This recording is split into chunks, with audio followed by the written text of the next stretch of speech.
Okay, this is a follow-up video to the video that I started. I think I've done 2 parts already about the solar system that I'm installing at my mother-in-law's cabin in Donnelly, Idaho.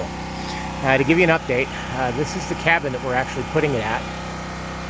She's got this shed, and what she's done is she's had this trench dug about 2 feet deep all the way around to the back of the shed, and the trench, with the exception of this threshold into the cabin, goes all the way to where her breaker panel is. What my plan is if you saw my previous video, you see this board back here that I built. This is the inverter, the transfer switch, the generator, the AC charger, the solar charger. And so right about here, that direction is due south. So right about here, I'm going to concrete in these 2 unistrut posts. I've got this unistrut or super strut rack, whatever you prefer, I guess, that's already pre-measured and built. And it's going to support the weight of the solar panels. I'm going to try and center as much weight as I can directly on top of the post so there's no lateral force pulling on it. I know I'm going to get criticized for my choice of PVC here for the electrical conduit, but again, it's a off-grid cabin.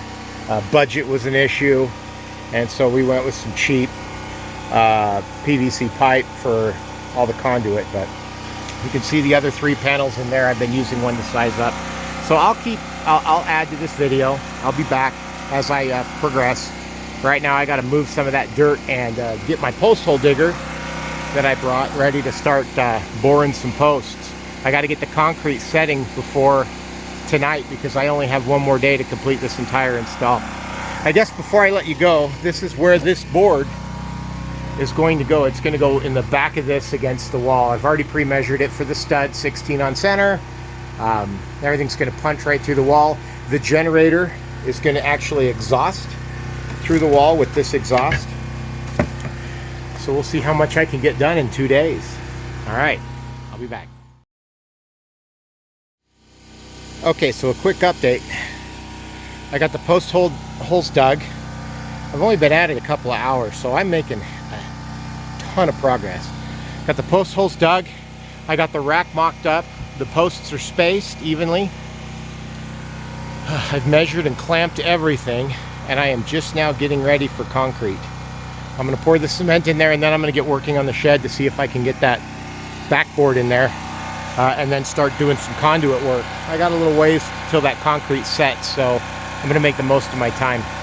I guess I never, in my previous videos, when I talked about the generator, which is that obnoxious sound in the background, I didn't actually show it to you, but the generator, which is going to plug in right there, that's the generator. We got it off Amazon. It's a dual fuel. It's working. I'm putting it to work right now. And testimony here, I think this is a Harbor Freight post hole digger electric. This thing kicks butt. You can't beat that, man. I had those holes dug in, I don't know, 30 seconds.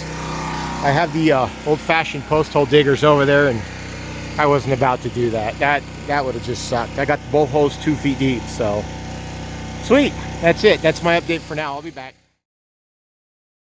Okay, it's time for another update. It's been all day. It's like 6:30 in the afternoon. I got here at 7 a.m. I just wanted to show everyone what I've gotten done so far. So I'll start over here. So I got the conduit ran into the panel. I bonded the neutral and the ground. Got an 8-foot grounding rod down there. And then ignore my garbage down there. That's just the copper wire scratching. Yeah, I'm going to bury it. I don't care. I'm so exhausted. But I ran this conduit. The extension cord's not getting buried. All the way. And I guess I should show you kind of an overview of the property. And I've got my crap everywhere. And I got to just get everything buttoned up. But here's the conduit in the ground.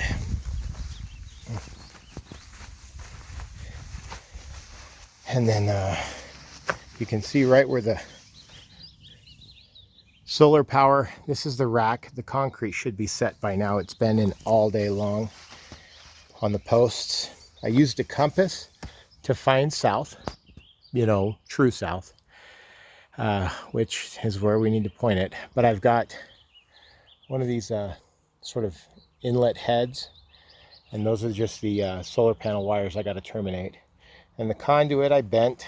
I used a heat gun to bend it, and then some fittings. And of course it joins up next to the AC conduit. Whoa.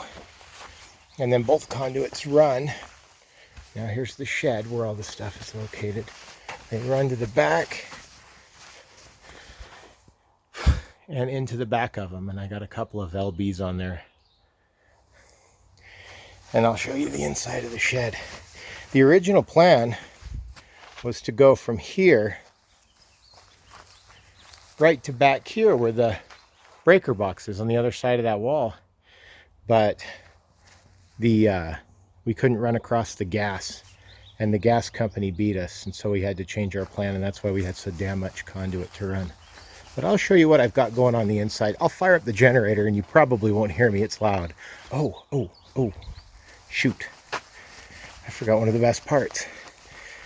The generator, that's the exhaust in the side of the shed for the generator. I bought this kit off Amazon specifically for the Champion generator, and it bolts right on. That just insulates the pipe from the wall so you're not catching stuff on fire. But I'll show you what that looks like inside. I didn't know how to brace it against the wall, so I found some ghetto brackets, just trying to keep the exhaust pipe off the wood. All right, here's the head end, so to speak. There's the generator. See those ghetto brackets? You can see where the exhausts out. This pipe goes down and bolts onto a replacement flange on the generator. That whole kit was on Amazon. It was not very hard to install. I've got my panels, the transfer switch, the charge transfer, the automatic charge transfer switch that I showed that in my previous video, how it's wired and how that works. The inverter, and then she's going to start with a couple of AGM batteries, just 2. That should be sufficient. Her house is pretty low voltage. But right now you can see that the charge controller's on. It's because it thinks it's supposed to be charging off solar, but of course my solar's not in yet. I have to terminate the solar panels. So those lights are being lit up by the batteries. But the way this works is when AC power is on, if I flip this to inverter, now the house legitimately is running off the batteries in the inverter. The inverter is on. It's usually always on unless you kill that kill switch. But I'll show you here that the inverter is now powering the house.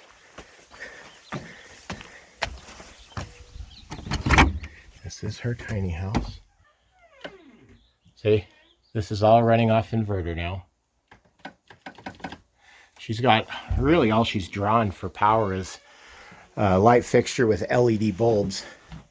She's got a fridge, microwave, some other small appliances, and just lighting, really. So, yeah, it's not too intensive. I don't even know if she plugged this lamp in. Let me see. Nope, it's not even plugged in. Well, it doesn't even have a bulb. But anyway, so we're not going for record power here.